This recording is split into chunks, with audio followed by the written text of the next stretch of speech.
Most people compare Swagbucks and InboxDollars the wrong way. They look at a few screenshots online, hear someone claim they earned a lot of money, and immediately decide one platform pays more than the other. But here's the truth no one tells you. The amount you earn depends less on the platform itself, and more on the offers available, your location, your activity level, and how efficiently you use the platform. In this video, we'll compare Swagbucks and InboxDollars in 2026, look at how each platform works, and help you decide which one may offer better earning opportunities for your situation. Let's get straight into it. Both Swagbucks and InboxDollars are rewards platforms that allow users to earn rewards through activities such as surveys, offers, shopping promotions, videos, and other tasks. The biggest difference is how rewards are presented. Swagbucks uses a points-based system. Users earn points that can later be redeemed for rewards. InboxDollars typically displays earnings in a cash value format, which some users find easier to understand at a glance. This is where most people fail. They assume the display format determines which platform pays more. It doesn't. What matters is the value of available opportunities and how efficiently you complete them. For example, Jake signs up for Swagbucks and focuses only on low-paying surveys. His earnings grow slowly. Alex looks for higher value offers, bonus opportunities, and promotions. He earns rewards much faster, even though he's using the same platform.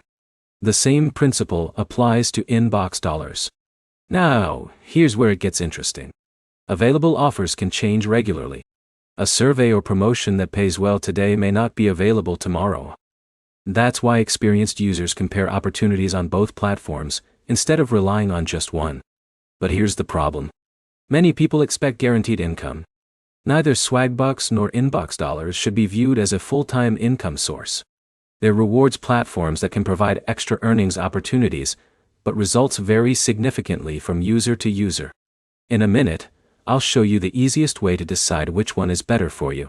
Before that, consider your preferences. Some users prefer Swagbucks because of its large variety of earning options and rewards. Others prefer InboxDollars because of its straightforward cash value display and user experience. Now here's the easiest decision-making strategy. Create accounts on both platforms, compare the available offers, and focus your time on whichever platform currently provides the best opportunities for your goals. That's exactly what many experienced users do. Let's quickly recap. Both platforms offer rewards for completing tasks. Swagbucks uses points. InboxDollars typically uses cash value displays. Earnings vary by offer availability and user activity, and neither platform guarantees a specific income level. Now you have a realistic comparison and can make a smarter decision in 2026. If this guide helped you, hit the like button, subscribe for more rewards app comparisons and earning tips, and let me know in the comments which platform you prefer. Thanks for watching, and I'll see you in the next video.